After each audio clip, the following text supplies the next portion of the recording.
Check. Check 1, 2.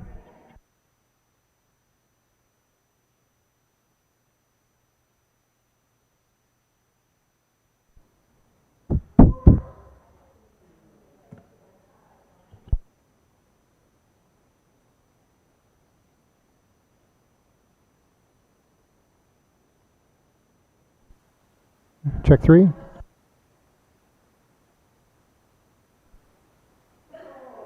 Check 4. Check 5.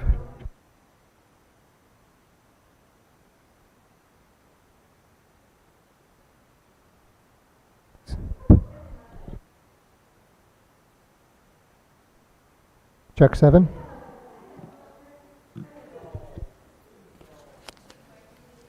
Wireless. Wireless.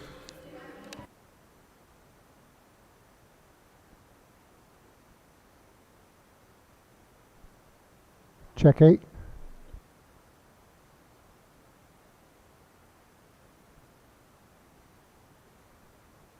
Check 9.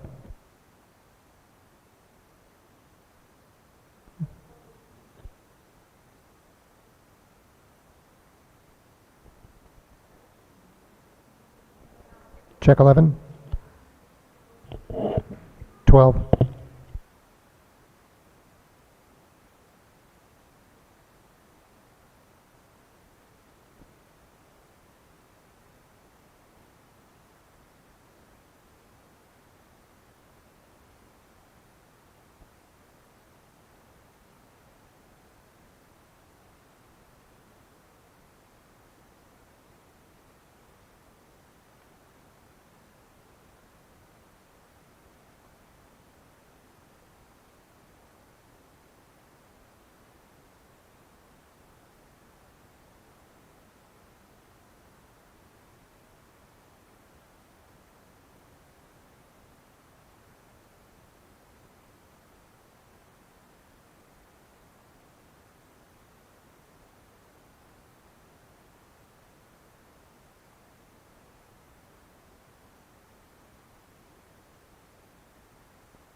All right, good evening. We'll call to order with the Pledge of Allegiance. I pledge allegiance to the flag of the United States of America and to the republic for which it stands, one nation, under God, indivisible, with liberty and justice for all. All right, good evening, all. Welcome to our May board meeting. Before we get started tonight, I would all like to pause for a moment of silence in remembrance of the student and bus driver that recently lost her life in the Towanda School District.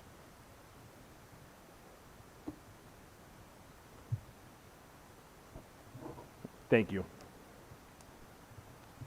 So with that, this evening, we'll start first with a review of the meeting minutes from our April 8th board meeting. This will be via unanimous consent. Do we have any questions amongst the board for the April 8th meeting minutes? Okay, Christine, approved. So next we'll hand over to Dr. Stage. We have various presentations this evening, so Dr. Stage, over to you. Thank you very much. Good evening, everybody. Before we get into our presentation with Mrs. Golden and then the preliminary final budget presentation. In April, we were going to have all of the winter sports athletes that made it to districts and states join us, and noting that a lot of them were busy because they're all in spring sports too. We pushed it to May, and I predicted rain today, so a lot of them are here, except for probably that are still playing softball. And I'd like to point out, I want to start with girls wrestling. They were so excited to be here. They got here at 6 o'clock. So if I could have the girls wrestling team come on up here, if you could, please.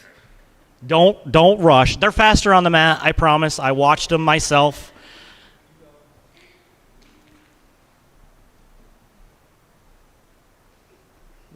We have some good representation here tonight. Our girls wrestling program has, it was one of the first wrestling programs in the state. Thank you to Coach White and Coach White for getting that going.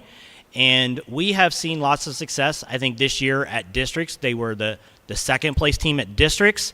We had, correct me if I'm wrong, 8 girls go to regionals or districts. How many girls did we have go to districts? 8, I believe. And we had 5 go to states. That I got correct, right? They had an outstanding season. They represent our district extremely well. They are very good sports. What I love the most about being at the girls' tournaments, the ones I could get to, was there's always snacks. There's always a spot where they have this igloo cooler full of snacks, and I'm like, is this how we do stuff? I'm like, I should have been a wrestler. Like, I could have done this really, really well. What I do love is the fact that they treat each other with a great deal of respect. They're family. They cheer each other on. It's amazing. If they had 9 chairs that they could sit on the mat to coach, there would be 9 full chairs cheering each other on. I'm incredibly proud of their accomplishments this year, so kudos to our girls wrestling team. And before you leave, I need your names. So come over here and introduce yourselves.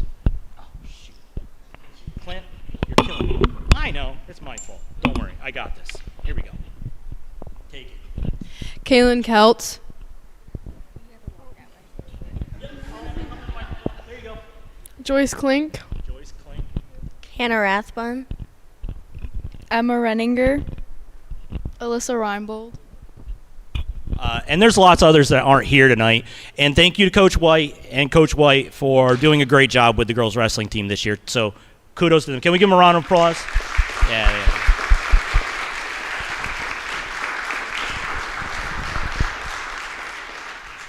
I'm looking around for the boys wrestling team. Are any of them here? No?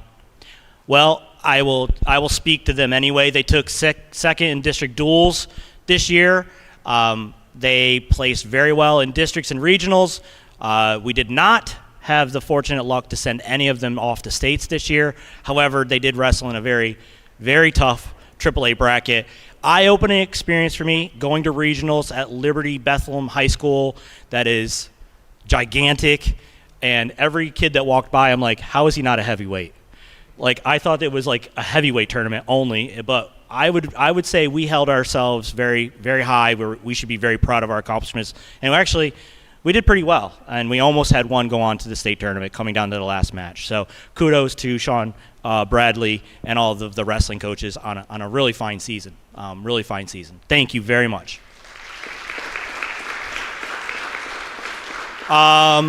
Girls basketball. Do we have girls basketball here? I see a couple hiding in the back. If I could get the girls basketball team. All of them. Great. They're faster on the court, too. I've watched them. So I can do the introductions because there's only two of them. But we have two seniors. We have Sarah Bronson. Raise your hand, Sarah. Wave. There you go. And we have Addie Wheeler. There you go. Hi, Addie Wheeler. Both seniors on the girls basketball team. They had what I would consider a rebuilding year, but turned out to be a pretty successful season. I don't really think a lot of teams in the NTL thought that they were going to be competitive, and boy, did they show them. They finished with how many wins? 15. I almost said 14. So they had a 15-win season, which was many better than the previous season because they didn't qualify for districts. And they played their district playoff game against Jersey Shore. Tough match. We won't talk about the score. However, we all made it down there even though it was snowy and icy and rainy. It hit all weather conditions on the way down. Super fun team to watch. It was incredible to see what Coach Allen and Coach Falver did with this team. They were very technical. They were well coached. They definitely accentuated their skill sets, and I was extremely proud of their outcomes, and I can only hope that these seniors leave a lasting legacy for those that are still on the girls basketball team. So to the girls basketball team, kudos to you. Thank you for making districts.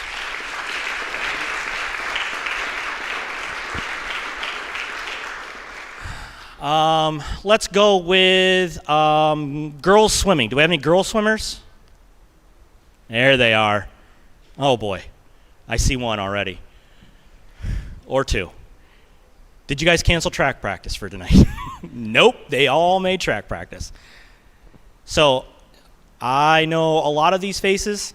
I only got to go to, and I only went to 3 swimming matches. They're hard to get to. And when you get there, you can't stay for long or you end up sweating. Heat exhaustion. I don't know how they do it. They did say if you come closer to the pool, it's cooler.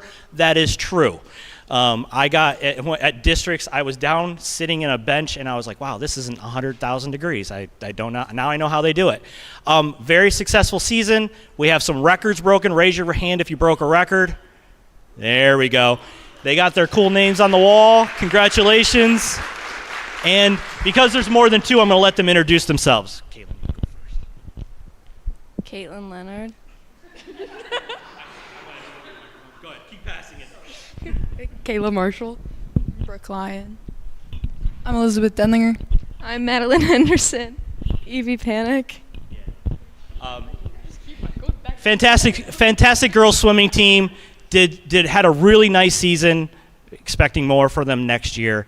And thank you to the coaches. I'm not even sure who the girls and boys coach difference is. They coach together. Mr. Keister and Mrs. Hicks, they do it as a team. Congratulations to the girls swim team. Thank you very much. So for the first time, we won the District 4 swimming title in boys. So we should probably get the boys swimming team up here since they did something pretty remarkable.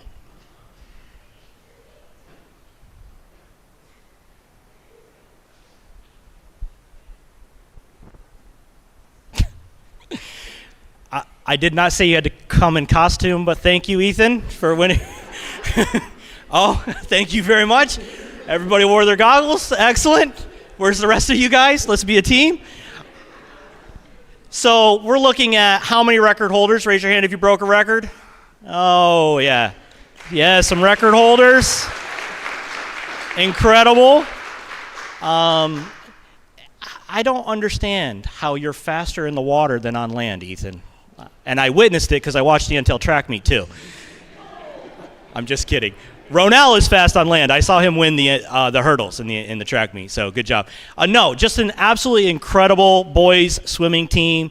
Had a phenomenal season. I don't know if they lost maybe only one meet. Yeah, I thought it was Tunkhannock. I thought it was. I don't want to speak out of turn. Went to districts, dominated. We went to states. We did well. We got into the final heats, so that's incredible for us.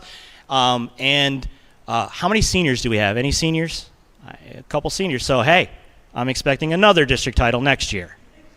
I'm not looking directly at the coaches or you guys. We have some that are going to be swimming in college. Am I right? Yeah, okay. Congratulations, and big accomplishment. First District 4 title in swimming for us and the boys. Congratulations.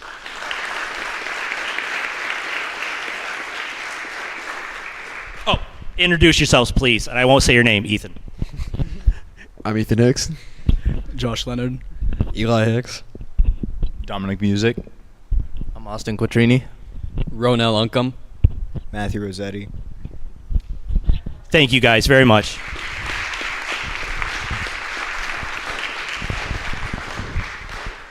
So we always invite the teams that make districts or states, but I do want to mention that the boys basketball team did have a very good season.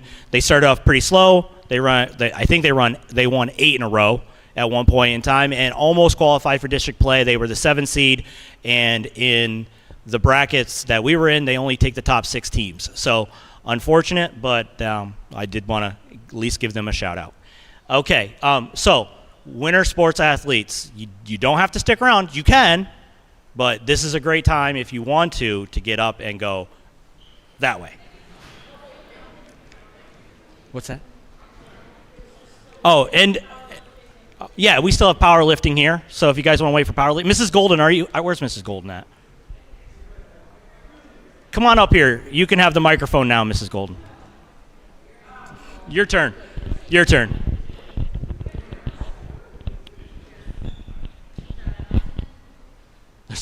I forgot, some of them probably are powerlifters too.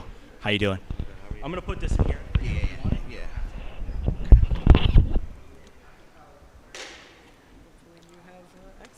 Do we have our slides? Our slides didn't make it up there. You got the PowerPoint? Did you get the PowerPoint for them? I got scared for a second. Yes, we got it. I'll introduce you guys. All right, guys, while they're getting that queued up, I'll just introduce our little team over here. I'm Nicole Golden. I'm one of your strength and conditioning coaches. Any of you know what strength and conditioning is? Yeah, we're just like support for your teams. We are the weight room people. So yay, we take a little credit for some of their wins this year. This is Kai, our lead coach. He's there almost every day with the kids. And we were going to tack on to the end of this presentation. Did you know we have a powerlifting team too? And Caleb is my assistant coach. Lorelai is one of our star lifters because, believe it or not, we actually have the #2 women's team in the state of Pennsylvania. This lady here broke 2 state records, so we'll talk about that. Not as exciting as basketball and swimming, I know. But I'm going to hand this over to Kai, and he's going to talk a little bit about our strength and conditioning program first.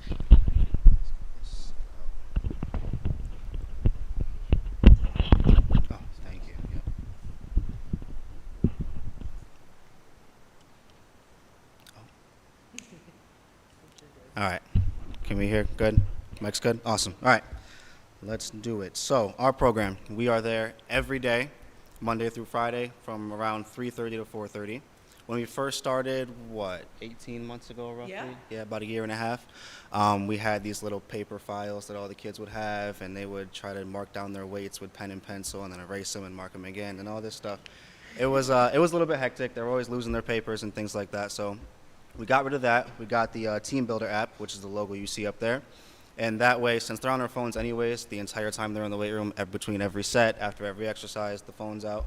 We figured they might as well use it for their workouts as well. So we have that app. They just go in. We put their workouts together. I do personally, actually, except for the powerlifting team, of course. They go in. They see their whole workout. It's based on what sport they play. So basketball players get basketball workouts. Swimmers get swimmers, and et cetera. And then if we need to, we can go in for each individual athlete and fix their workouts for their own personalized needs. So that makes it a lot easier for us. No more paper, nothing to get lost, because there's no way they're going to lose their phones. So they've got everything they need.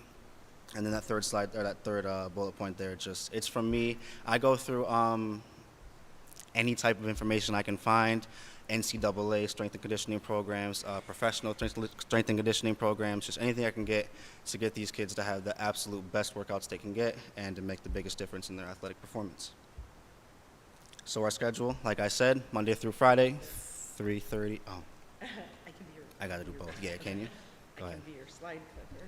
Okay, like I said, Monday through Friday, we are 3:30 to 4:30, Monday through Thursday. We have an extra little half hour on Fridays, makes it a little easier for those kids that got to stay late. It's private team sessions we also offer. It's a little bit difficult as of late, but we'll get into that a little bit later. From what I know, the volleyball team wants private team sessions over the summer. We've done them with baseball, more or less, volleyball in the past, and we've had soccer as well. The only issue is we don't have the budget to have private team sessions is the problem. So we have these teams that have, 30, 35 kids. They want to come lift with us. We can only hold 12 at a time in that weight room. So we end up with 40 kids in the weight room at once. Doesn't really work. And it's not very safe, obviously. So when we're really limited to that 1 hour a day, it kind of limits our ability to have these private team sessions, which would be great for the athletes. And then our summer sessions, we've been kind of planning it based on demand. We've sent out a survey. What are we thinking? 9 a.m., 1 p.m.? Well, the fun thing about this summer is we're going to be offering something a little different. We've noticed that we really need to get some of our kids doing Olympic lifts for power development. So Kai's going to cover that later, but we're looking at doing 1 day of a lifting clinic, and then we're looking at Monday, Wednesday, Friday at 1 o'clock for open gym sessions. And we're going to try some 9 a.m.s as well. We have a little bit of space there, so we'll see how that goes, who shows up. Can you, next one? So before we go through that lifting clinic, I just want to go through some of the benefits. Why are we here? What is the purpose?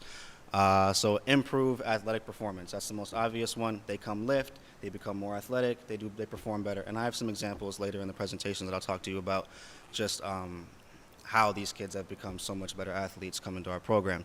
Injury prevention, another big one. The kids, they're not the smartest in the weight room. They don't make the best decisions, I'll say. Injuries happen, obviously, but when they're supervised, it's a lot less likely. They're going to be in the weight room regardless. They want to get better. They want to be better athletes, but they got to do it the right way.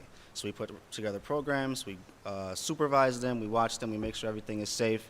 And then through lifting, they become more flexible, more athletic, things like that. So injury is a lot less likely while they're playing their sports.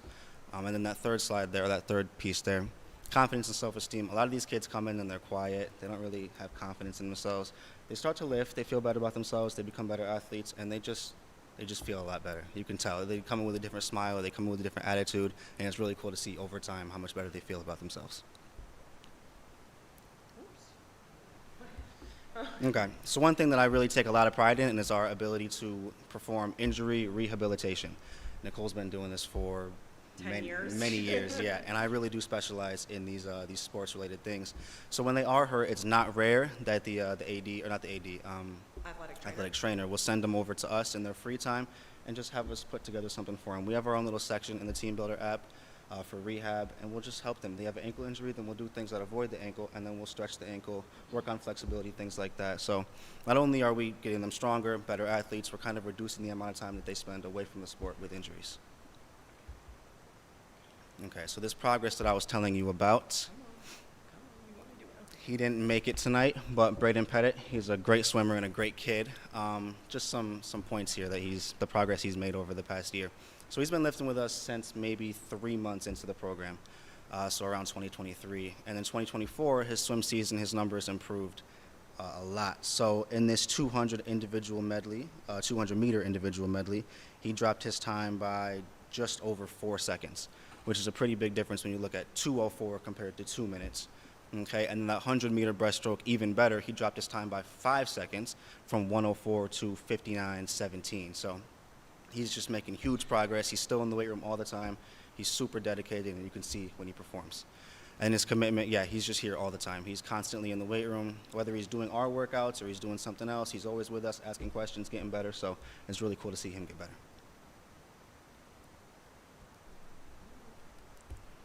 And then we got Sean Peters. Sean Peters, I think, has been with us since day one. He's our most consistent guy. He was the first one in the weight room on the first day we were there, and he's been there consistently since. So if you go into the weight room, if you have a chance to get down there, you go to that lower weight room, you look on the wall, There's the football leaderboard. You're going to see him on there constantly. I mean, there's maybe 10 sections. He's on 7 or 8 of them. Top 5 athleticism. He's a great kid. He's made a huge progress. And recently he started working with the track team. So when he got to us, he was wrestling and football, and that was it. And he didn't really take wrestling super serious, but he got more athletic. And so he was like, you know what?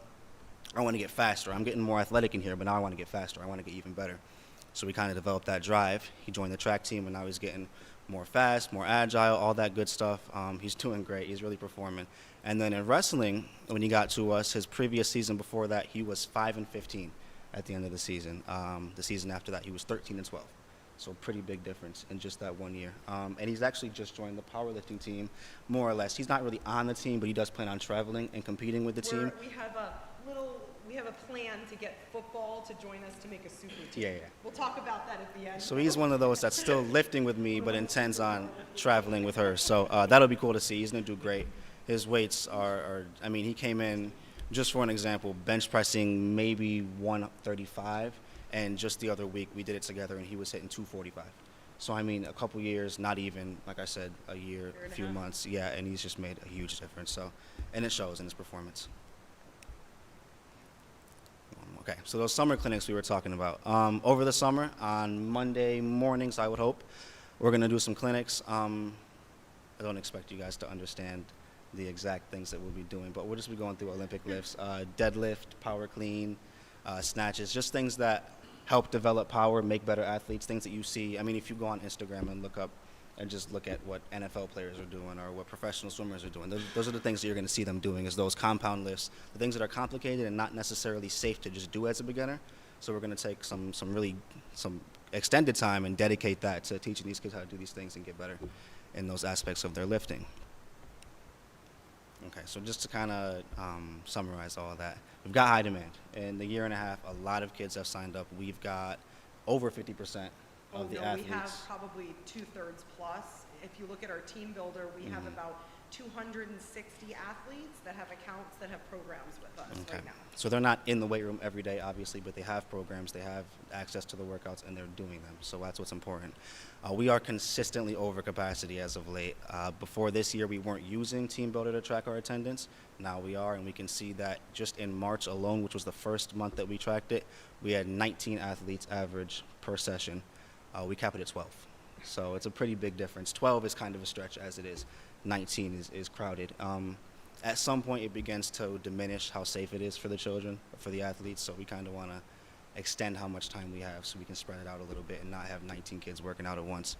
There were a few times where the baseball team would come in. Like I said before, we couldn't provide them private sessions, so they would just come in at the end of our sessions, and we would have 45 kids in there. Not all at once, obviously, but kind of 20, 25, 20, whatever it is. But yeah, so it's a lot, it's packed, and we only have one coach in there at a time. Usually it's me, and I can't watch all those kids at once. It's not going to happen. So for their safety, we do need a little bit more time, spread that out a little bit. Our team sessions, like I said, volleyball wants summer sessions. We do have the space for that. I know baseball wanted a session. Football had a summer session last year, so we'll see if they want another one. But again, we have to be able to provide those things, or we just can't do anything for them. And then as that participation increases, we really do need the budget there to extend our time, at least be there for a couple more hours a week so we can be there with the kids in a safe environment. Okay. All right, all thanks, yours. Kai. So, you want to switch? Okay, so that's a quick, and then Caleb, you got to come over here. That's a quick overview of our strength and conditioning program. So I think we've been pretty excited at what it's grown to in the last 18 months and how many kids we now have participating. So I pull double duty, so I'm also the head powerlifting coach. We have had a powerlifting team for 3 months this year. I took it over from Nico, but we had like a big lull, like a year lull, I think, or so. So in 3 months, we've had 3 meets, and our team is a force in Pennsylvania high school powerlifting. Go ahead and click me over there. None of us can use this thing, so you got to aim it. There you go. Okay, so our first meet was on my birthday. That was super fun. We only had 5 kids, but with those 5 kids, it was the Teenage Powerlifting Championships, and we took home 2 second-place medals and 1 third-place medal. So my son Andrew up there in the corner had an over 1,000-pound weight total at a body weight of 158. All of our kids did extremely well. That was our first meet. You want to talk about the second one, Rams Power Day? Yeah. This is the first meet we had as a full team, and I don't know if you can tell, but those are the biggest smiles I've ever seen. And now, when we went and we walked into the gymnasium, all these kids turned to me and they said, I never knew this was a thing. So to see these kids learn what powerlifting is and come out with, I think it's 13 trophies. Yeah, so we had 10 trophies total, 6 first place, 3 second place, 1 third place, and we won first place for our women's team. We are very proud of our women's team. And that was going against like every football team in the state. Yeah, there was a lot of kids there. A lot of kids. All right, go ahead and switch. Now this was our states meet, so this is really exciting. This is the big meet that every high school in the state participates in. We took home, everybody on our women's team placed first or second. 2 first place medals, 2 second place. We are second place overall for women. And we made the news, if anybody watched WNEP that night, my daughter had a fight for first place and broke 2 state records. So that was pretty exciting. 100% of our team qualified for nationals, which is a really, really big deal in powerlifting. So we're really hoping, go ahead and click for next year. We're planning to train through the summer. We're going to team up with football team and the Wellsboro powerlifting team to hold a meet at our school on July 26th. That's in the works. We've been already talking with the football coaches about combining teams to create a super team next year. So football and powerlifting will combine to attend the meets together, because with our football team and our Lady Wildcats, we're going to crush everybody. So I'm really excited about that. We're also looking forward to sending a team to nationals in 2026, because I don't believe we've ever had a team go to nationals, not a whole team. So thank you guys so much for bearing with us for this presentation. Thank you for supporting our athletes. Does anybody have any questions? Yeah.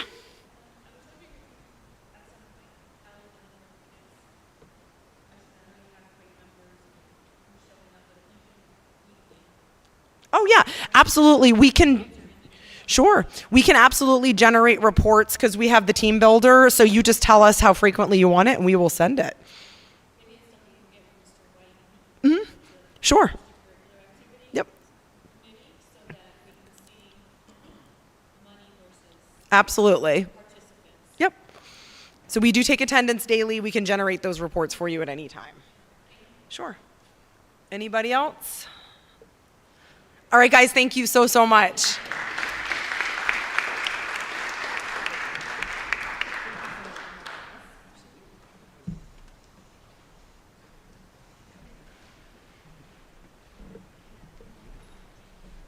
Just to follow up, never actually met Coach Golden. She's a great communicator via email. Anytime we've asked Friends with Fitness if we get an email from a coach saying, hey, I'd love to set up a plan, I don't know if she sleeps. I get an email within 30 minutes typically.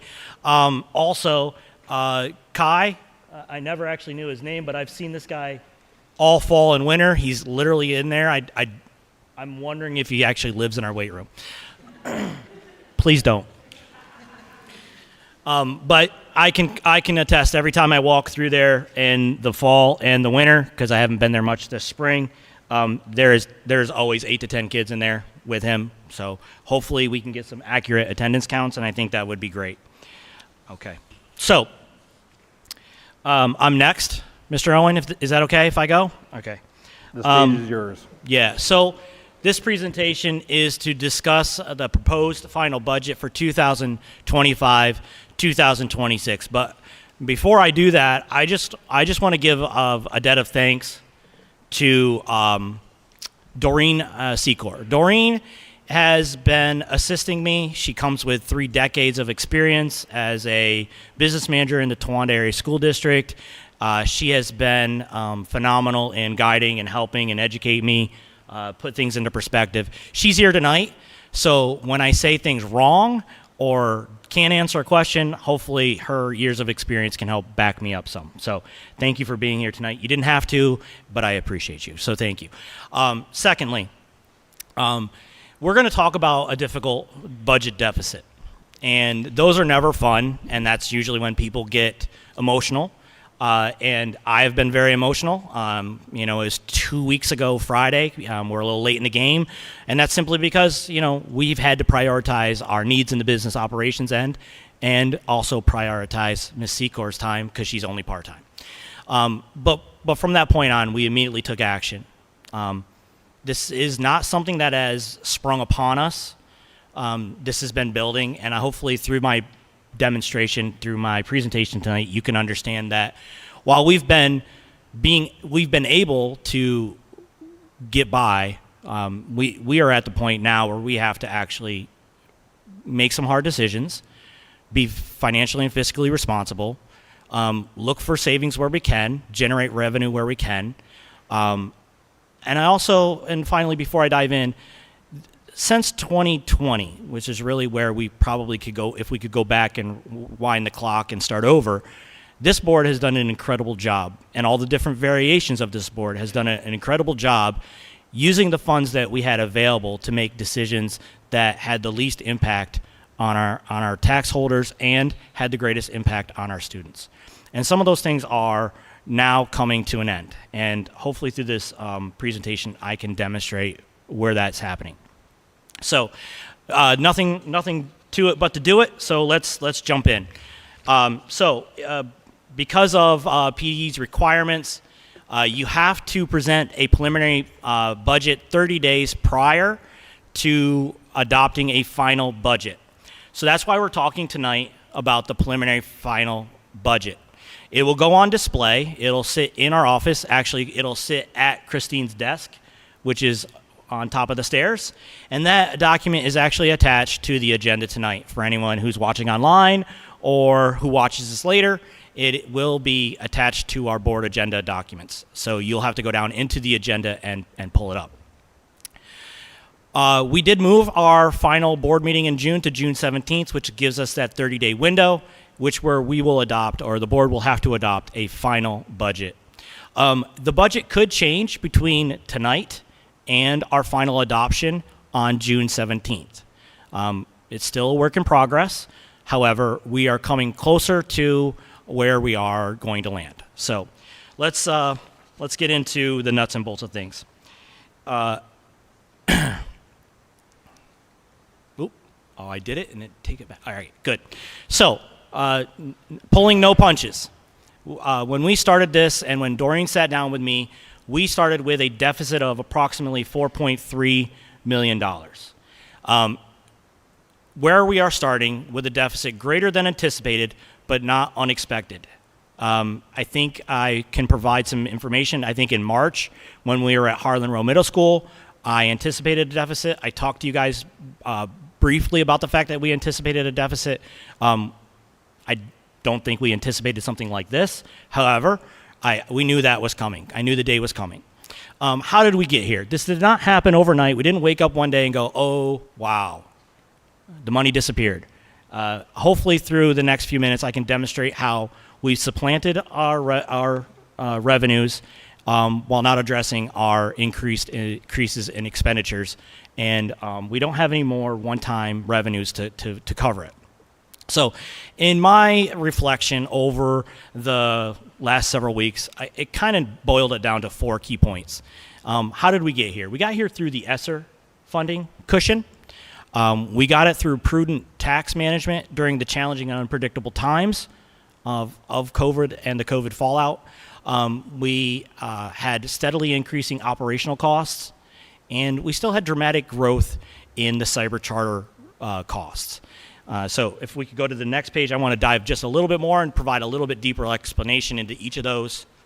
If I can, there you go, thank you. Clint, do I point at you or do I point at that? Okay, fun. So just for education for everybody, we received approximately $8.4 million in what I would consider temporary relief funds through ESSER. There were ESSER 1, ESSER 2, I'm just lumping them all together into $8.4 million. So you can see over the 3 key years, we used in 21-22 $3.6 million. In 22-23, we used $3.09 million. In 23-24, we used $1.69 million. I think that adds up to $8.4 million, but there might also be some other ESSER funds that we expended that I might not have noted, maybe in 2021. So during that same period of time, because we had this cushion of money, the board, in their due diligence, noted that it wouldn't be prudent, right? And we also had some uncertain economic times to raise the taxes, to raise millage, put a burden on our taxpayer. So if you notice, we only raised over those same period of time, we only raised 1.5 mils, and then we additionally raised 2 mils last year. So we've only raised approximately 3.5 mils since 2021. I think that represents about $840,000 in generated revenue for the school district. So on the other side of the table are the expenditures. So steadily increasing operational costs, the steady and predicted rising costs and salaries. We have contracts with both our support and professional staff, Act 93 group, administrators, all of them, that had predicted costs. Those rose on average of 2%. We also had an average annual increase of 4% overall on our healthcare costs. Those are pretty big drivers when you look at all of your expenditures added up. 72% of all of our expenditures are salaries and benefits. And then not to mention the increased costs related to special education and mental health. We had an incredible year where we had to add an autistic support room and an emotional support classroom just because of the incredible different needs we had been seeing in our students. Also, we've seen a dramatic increase in cyber charter school bills. In 2020, which I don't have noted up there, we budgeted $400,000 for cyber charter schools. We never went over our budget amount. We've never gone over.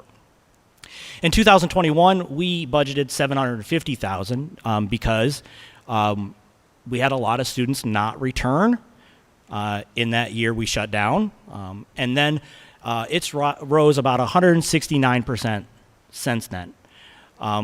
For this budgeted year, 24-25, we budgeted approximately $2,020,000. Although in talking with Mrs. Secor, we think we're going to land around $1.6 million in overall costs, but that's still double in comparative to what we were spending in 2021.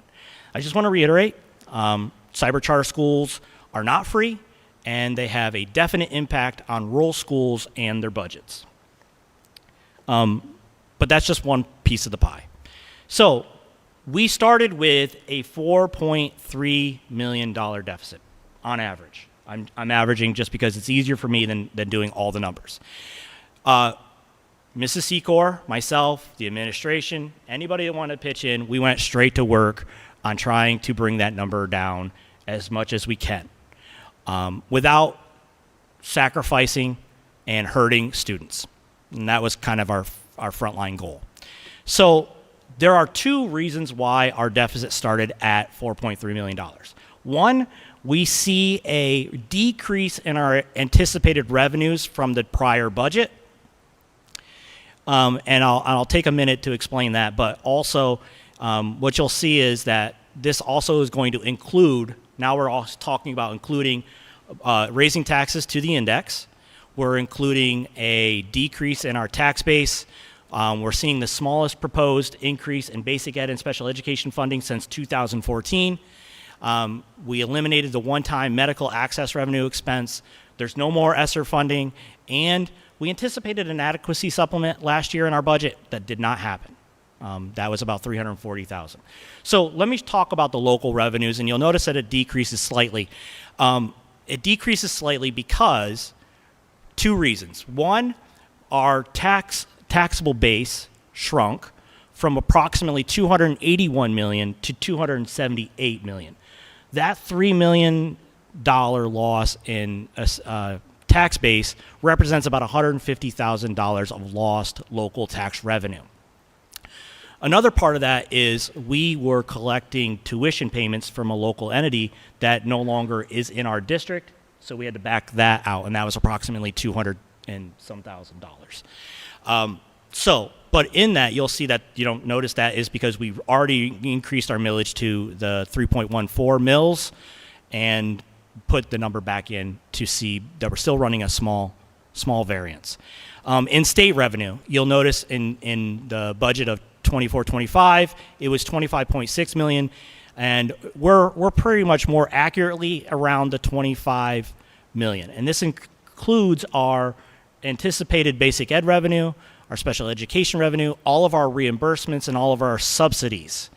The reason why it's a bit lower is because we didn't get the adequacy supplement, which is about $340,000, and we did not receive what the governor proposed as an increase. So you'll notice that that's in there as well.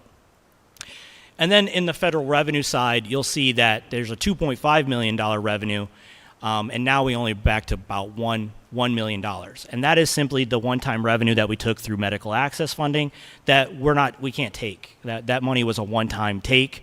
And while I think that hurt us, it helped buoy us for last year.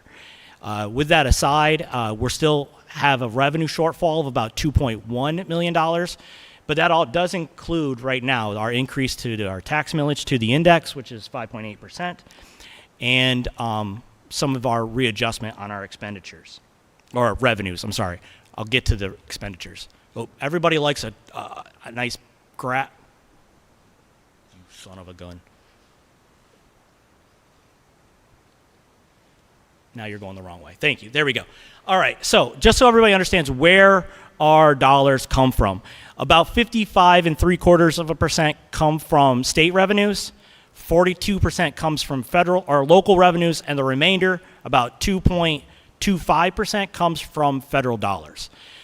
Federal revenues is medical access, title funds.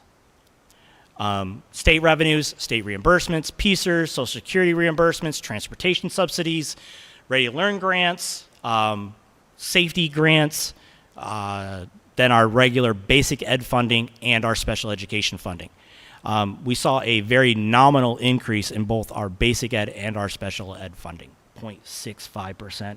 I don't even think it created a $200,000 revenue stream for us. Moving on. Expenditure side. So everybody wants to know, where do you spend your money? So when we started out, again, $4.3 million deficit. We've worked it down. We've got our revenues adjusted to about a $2.15 million shortfall in revenues. However, we've plugged in a lot of changes, and you'll notice that our proposed budget over 2024-2025 represents only a $350,000 increase into our preliminary budget for this year. And the reason why the increase is so small when I talked about all these dramatic increases is because we did reorganize our professional staff by reducing through attrition 5 teaching positions. We are reorganizing the central office. We can't capture those savings right now. We did capture some benefit savings, but you'll see that ongoing into the 25-26 school year. So what you do note and in here is already noted, an 8.2% increase in health insurance. PSERS contribution has been increased to 34%, which is nominal considering the year prior. I think it was 33.9%. Now it's 34%. And a projected 2.5 increase in salaries overall. We are in negotiations with both support professional and Act 93 groups, and so we budgeted a general 2.5% increase, not understanding that that's not a limiting factor, that's just a general number that we tried to land in somewhere safely while the negotiations teams continue to negotiate. So we did minimize our expenditures there. On the next page, the other expenditures, if I can get the darn thing to, okay, there it is. So if you notice our proposed budget for 24-25, we were looking at 15.59 million. We've now got that reduced down to 15.2 million. So we've actually seen a savings of about 370,000 on our other expenditures, but that only represents about 28% of our overall budget. When you're looking at salaries and benefits, that represents 72% of the overall expenditure budget. You'll see some savings in our purchase services, and also our debt service has gone down.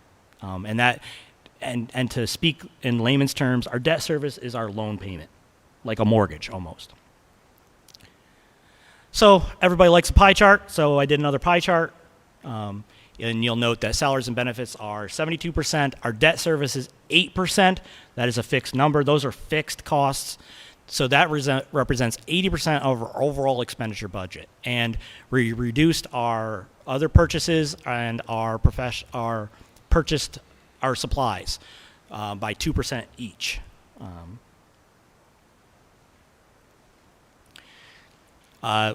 So we always want to look at our millage, and I always think that's an important part of the conversation.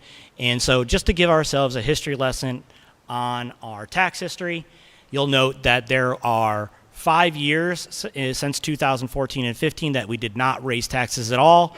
There are 2 years that we only raised $0.5 There's 1 year or 3 years that we raised 1.5 or less. Last year we raised 2 mils.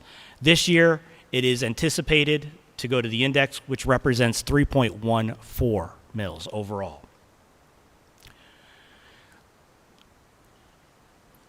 So one of the other driving factors that has reduced our revenue is the value of our mill has decreased some. It adds up over time. So in 24-25, we budgeted the value of the mill at $807,000. Due to the reduction in our tax base to $278 million, a mill represents $278,895. Raising the Act 1 index to 5.8% represents 3.14 mils, where we generate an expected revenue of $876,829.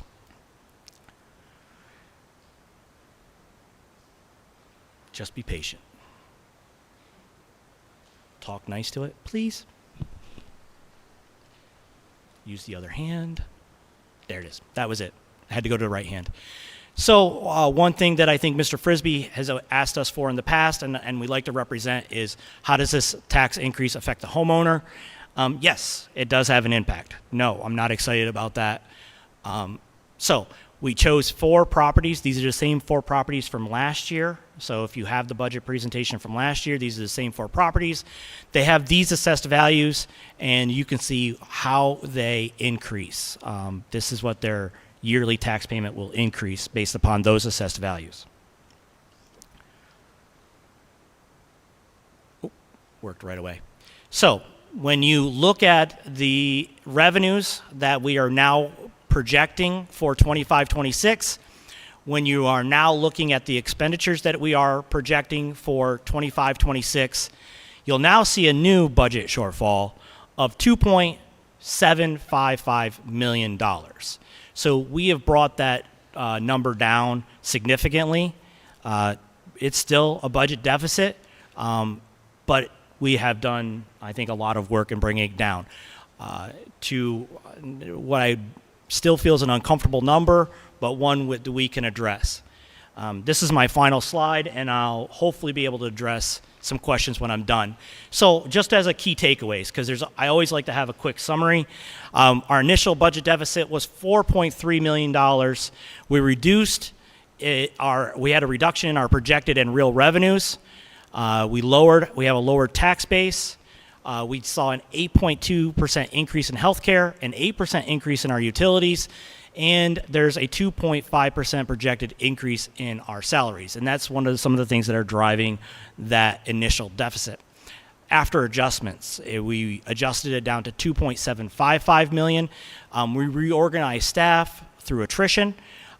We increased taxes to the index, which is 5.8%, 3.14 mils. And we also reduced anticipated expenditures. So anywhere we felt that there was too much buffer, we tightened those up to the best of our ability. And many thanks to Doreen, because she scoured that darn budget workbook. I think she cussed twice.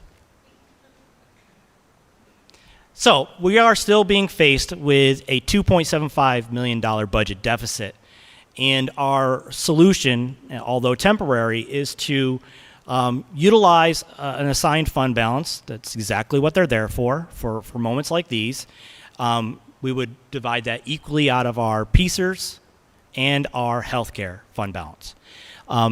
But But just to give everybody a heads up and just clear warning, our estimated fund balance at the end of June 30th of this year is going to be $7.9 million. But at the end of June 30th of 2026, it is projected to be $4.85 million. So with that being said, you guys will have to vote on a preliminary final budget. The key takeaways are we are increasing the millage of 3.14 to the Act 1 index. We are reducing staff by 5. We are still hiring a bunch of people, and many people ask why. Why didn't we just not fill all 13 positions? The reason being, simply put, these people are key to our students' success. They are vital. They are necessary. And if we didn't feel that we absolutely could not function, we would not have went through and offered these people jobs. And we anticipate, I can't predict the future, that they'll be here in the long term. So our goal is to continue to work through attrition. That is our goal. And I think looking at our potentials, we can do that over the next 2 or 3 years. I want to let everybody know it did not pop up. We've seen this coming. The road did not just drop off a cliff. Unfortunately, we have to face the music now. And while it's uncomfortable, I do think the board has been gracious, conscientious about our tax dollars and how we use it. They have been student focused, and I have appreciated their input over the last 11 years. So I have never had to put something forward in front of them like this. So I apologize, but I'm thinking about the future of our district. So I got to work on that. I would love to answer your questions to the best of my ability, and if I don't, I'm going to look desperately at Doreen, and hopefully she has an answer.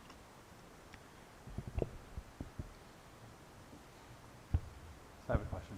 Thank you, Chris. So on the deficit of 2,755,841, right? Yep.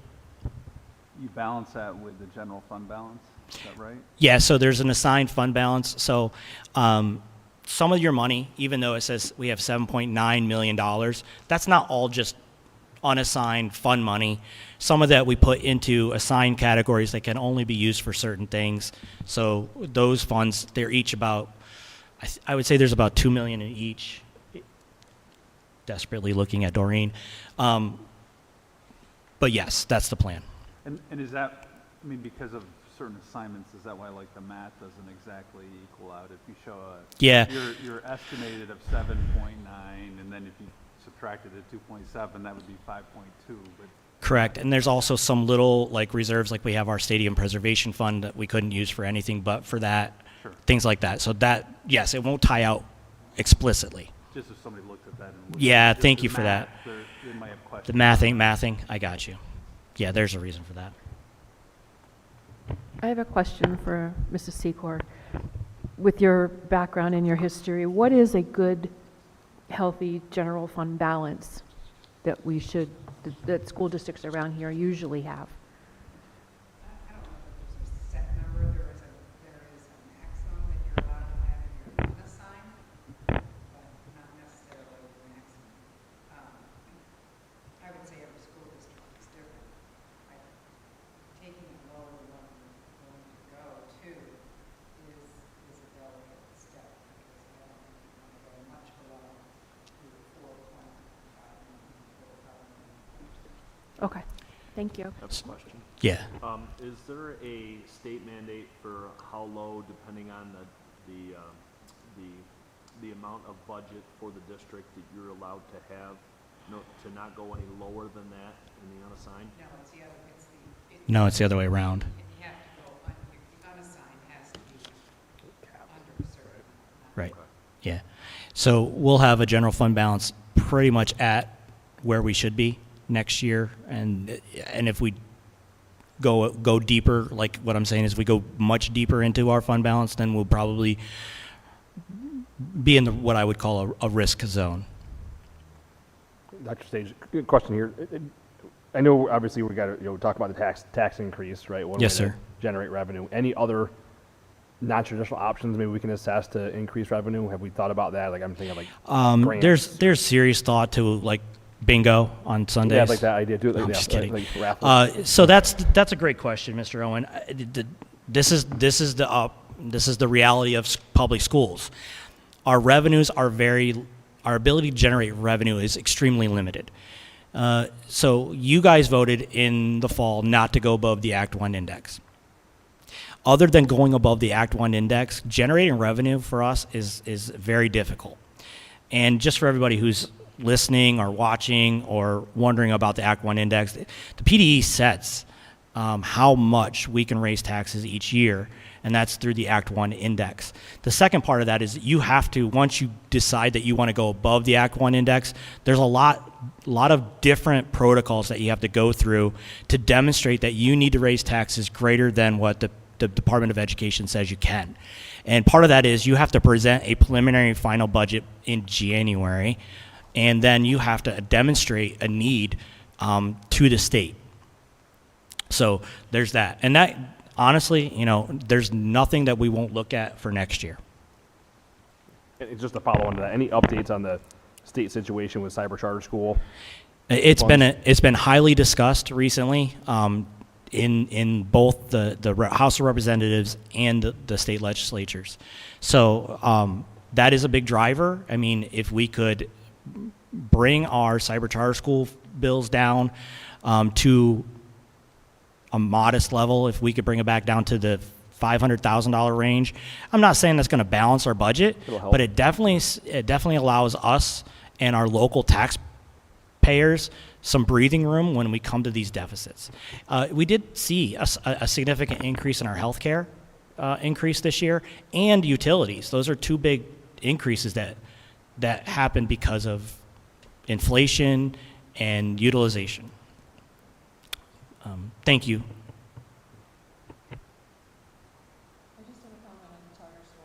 The Sure. Cyber charter. We're not against school choice. Everyone should be able to choose what they want to do. It's the cost. It's the tuition that they charge. They don't have a Right. set rate. Right. And so Ed Voters PA, if you guys follow them on Facebook, every Monday they put out a Cyber Waste Monday where they've gotten a lot of documents from like REACH, Cyber Charter School Connections Academy, Commonwealth Connections Academy, which is a national cyber charter school. They just changed their name for the state that they're in, about how they spend. So the one today was they spent $500,000 on just SEO optimization, and probably other than Cindy, who's dabbles in the technology field, and I know her husband does a lot more than dabble, understands what search engine optimization means. What it means is every time you pull up your Facebook or your Google or anything like that, and you search something and you find the first ad is for Reach Insight Cyber Academy or CCA, that's SEO. Correct. I just also want to ask our state, preliminary is by law, we have to have it out 30 days before we can do our final. But that doesn't mean that we may not have shuffling, moving, or something else There could be before changes. our final budget, therefore Right. possibly a little bit brighter outlook. Correct. We could actualize our revenues. We can't, the governor promises, but he doesn't always deliver. It's not a knock. It's every governor, right? He has a battle. He's not the only one that gets to tell us. We're still digging through a lot of things. I mean, there are changes. I'm not telling you we're going to come up with $2.7 million worth of changes, but we could see some changes. And we still had operational things to keep things going throughout the summer, things we have to do. There's preventative maintenance that needs to happen. There's some things for our students that still need to happen. We feel it's a necessity.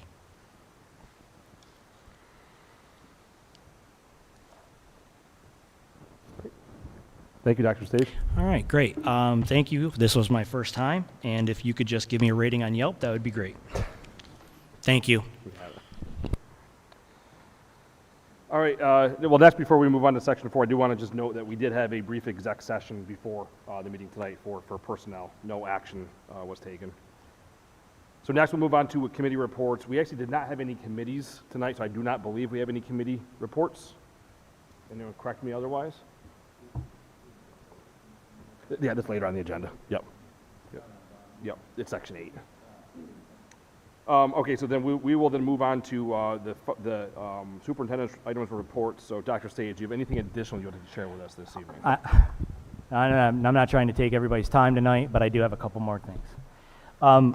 First of all, this Friday at Alumni Stadium, I think it starts at 9 a.m., is Valley Exceptional Athlete Day. You want to talk about an event that inspires and is fun, and our kids get involved, all of our kids get involved. You got to come check this out.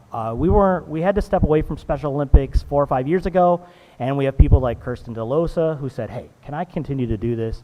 She raises money. We get lots of schools. I think we have Sayre, Troy, Towanda, Waverly. Is Waverly coming this year? So there's 4 or 5. Yeah, John, thank you. I should just look at John. John, is Waverly coming this year? So it is a blast. It is a fun time. I think the weather will be decent, and I think Mr. Mosier and Mr. White are in the dunk booth. So that'll be fun. It's official now. Yep, it's official. Also, I am actually out that day, unfortunately. Have a health thing. So I'm sorry. Also, good luck to both the Odyssey of the Mind and our middle school science Olympiad team. We have a 5th grade Odyssey of the Mind traveling to Michigan State to compete in Worlds out there. Holy cannoli. And our science Olympiad middle school team is traveling to Nebraska to compete in nationals this upcoming week. So kudos and congrats to them. That concludes my report. Thank you. Thank you, Dr. Stage. I got more later. Anytime. All right, so next we have nobody for Blast IU 17, Mrs. Cooper for the Career Center. Yes, indeed. Career Center had their demolition, did not have that. They had demonstration night. As usual, it was packed. It was standing room only. It gives everybody a chance to see what goes on down there in each of their departments. This year, one of the topics we did discuss was the Department of Education cut. Career Center will not be losing any money from the federal cuts. Their adult nursing program goes into 3 cycles or semesters, and 100% of the adults passed their finals for the 2nd semester and moved to the 3rd. In the last 5 years at the center, they began about 210 students, and they're now up to 538. All programs are full. All programs have gotten their slots, and all schools are at max. But the good news is we're able to add an additional welding and an additional cosmetology. Therefore, we'll be able to increase seats for each of the schools. And this year, Athens is responsible for about 23%, and we also have 155 students, I do believe. Mr. Gabriel might know better, but 155, 125, 50, yeah, at the Career Center. It's probably closer to 125. 125? Yeah, our overall quota is like 128. So, but I know we've been very close to filling it. We're close to our max. Yeah. So that's where we're at. That's awesome news. Sorry, and their graduation is next Thursday, morning and afternoon at Towanda, if anyone would like to go to the certificates. Athens is in the morning session. All right, thank you, Mrs. Cooper. Mrs. Minnick, PSBA. That'd be Mrs. Smart. Pass the buck faster. we're just testing it. No updates, Natalie. Oh, thank you. All right, next we'll go to solicitor's items and reports. Mr. Barrett. I have several things. The administration has me working on a couple administrative matters, which you'll hear more about at the next meeting. Number 2, we are doing our due diligence on the Lowe's assessment appeal. We think we've been able to locate some additional evidence for possibly even an increase in their tax base. Number 3, in your agenda, I have a resolution which we did pass 2 months ago, and they asked for a couple changes in it. And it's that litigation that we had to, recommended that we settle, and it's under our limit, so we're responsible for the payment ourselves of $8,750. And I would ask, being I have an agenda, that you would authorize or would pass that, and with the understanding the superintendent would sign it, and we would forward the funds to our attorney. Okay, so that's not on the agenda anywhere else, right? So we need to vote on that now, right? Okay. So do we have a motion and a second? I'll make a motion. Second? I'll second. Okay, so that's then the vote on, as Attorney Barrett said, employee number 1460 settlement agreement. What was the total amount again? $8,750. Okay. Any questions from the board on that item? Okay, Christine? Mr. Frisbee? Yes. Mr. Johnson? Yes. Mr. Jones? Yes. Mrs. Minnick? Yes. Mr. Owen? Yes. Mrs. Smart? Yes. Mr. Charles-Nowski? Yes. And Mrs. Cooper? Yes. Thank you. All right, thank you. Mr. Barrett, anything else? All right, thank you. Next, we will go to visitor comments for board action items. Do we have any visitor comments tonight for any items on the agenda tonight? Okay, so next, Section 8, this will be the vote on the preliminary budget that Dr. Stage presented earlier. Do we have a motion and a second? So moved. Second. Okay, so the vote here is to vote on the preliminary budget as was presented earlier, with the understanding that our next meeting, June 17th, is when the final vote will be on that. So do we have any further questions on that budget, or Dr. Stage, anything else you would like to add on that? Okay. I think you did enough earlier. Okay. Any questions from the board? Okay, Christine? Mr. Johnson? Yes. Mr. Jones? Yes. Mrs. Minnick? Yes. Mr. Owen? Yes. Mrs. Smart? Yes. Mr. Charles-Nowski? Yes. Mrs. Cooper?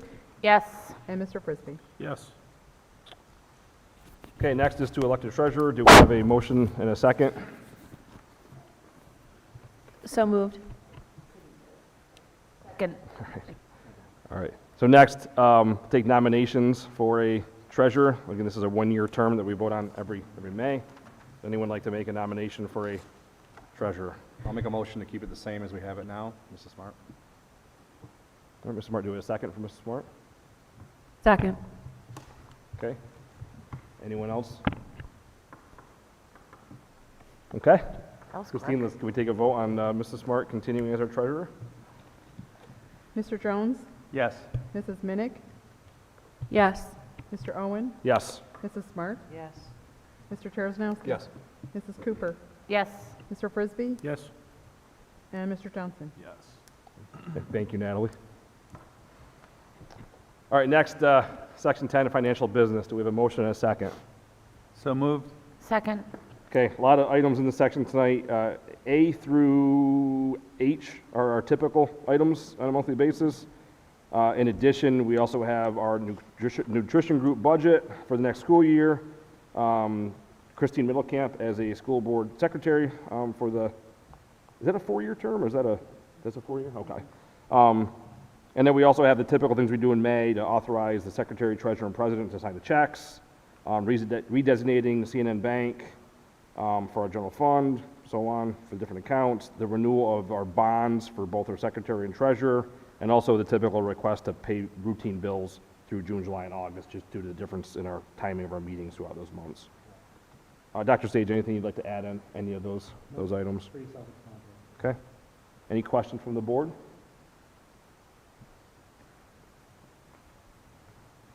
Okay, Christine? Mrs. Minnick? Yes. Mr. Owen? Yes. Mrs. Smart? Yes. Mr. Charles-Nowski? Yes. Mrs. Cooper? Yes.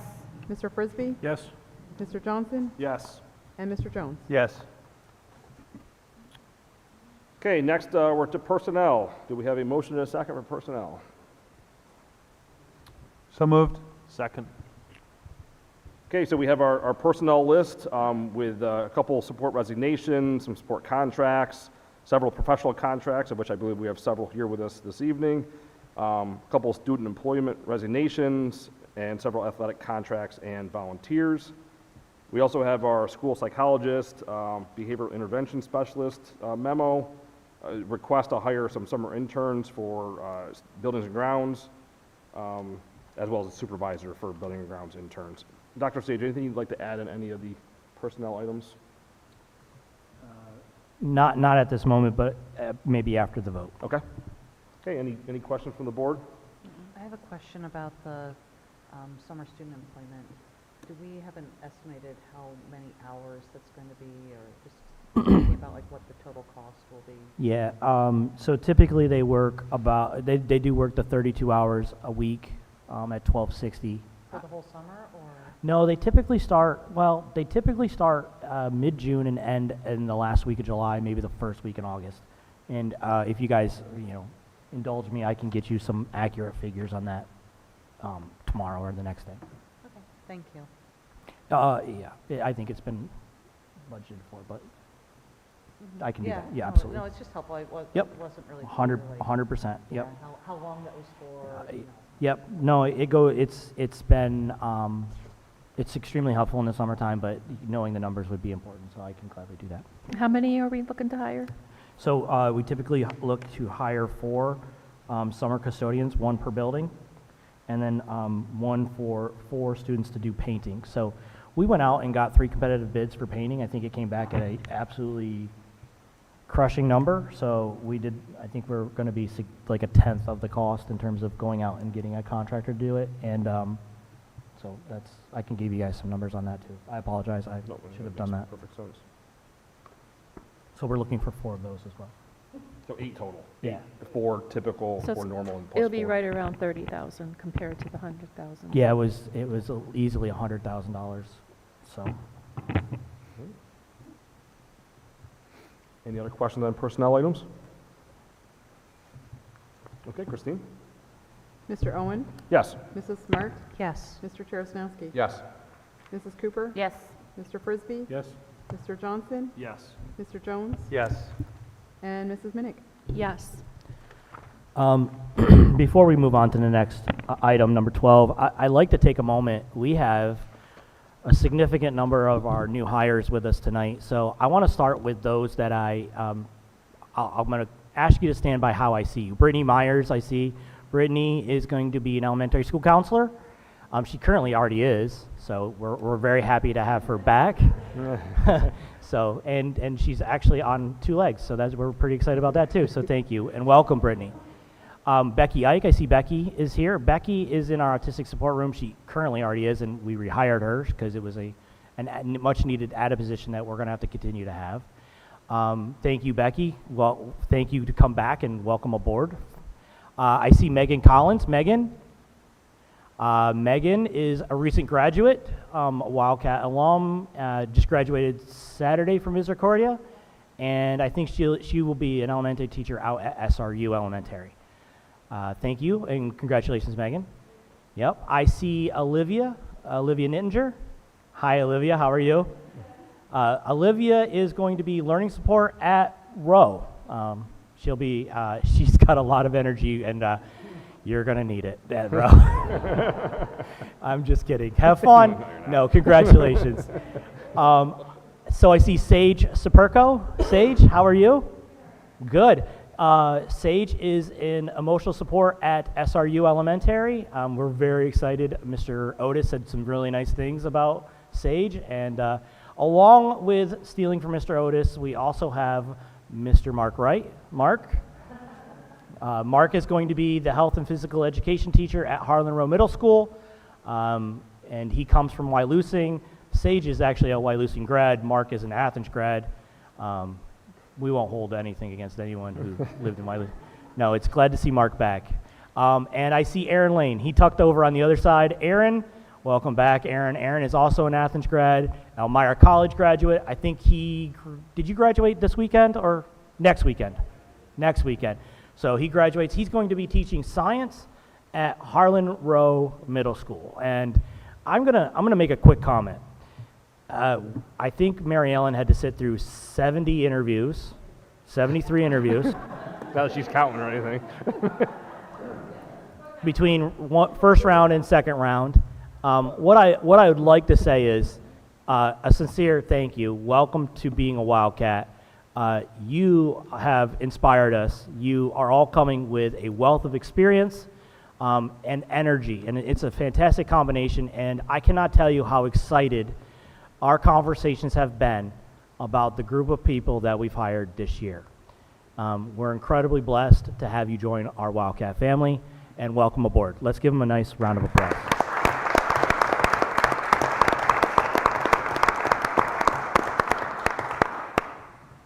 I'm getting tired. I'm done. Thank you, Dr. Sage. And yes, welcome everybody. We're glad to have you on board. All right, next we will move to contracts and agreements. Do we have a motion and a second? So moved. Second. Okay, several items here, and I believe they're all renewals of existing contracts. So we have our PD sponsor-to-sponsor agreement with Bradford Tagway Head Start, Northern Tier Counseling, a few on here that are Blast IU related, our Beata nursing contract, occupational therapy services, Bradford Sullivan drug and alcohol agreement, and ESS for the subcontract. Dr. Sage, anything to add on any of those? Actually, yes, I would like you guys to table the ESS contract until June. Okay, so that was H? Yes, please. H. Okay. Any questions from the board? Okay, Christine, so we'll go to vote, and this will be on 12A through G, with H being tabled to June. Mrs. Smart? Yes. Mr. Cherosnowski? Yes. Mrs. Cooper? Yes. Mr. Frisbee? Yes. Mr. Johnson? Yes. Mr. Jones? Yes. Mrs. Minnick? Yes. Mr. Owen? Yes. Okay, next, for once, we don't have any policies this evening. It's typically a long list, but because something to look forward to in June. A small respite. Yeah. All right. So next we'll move on to 14, curriculum and instruction. Do we have a motion and a second? So moved. Second. Okay, so we are first, the class of 2025 list and graduation date is on the list for approval.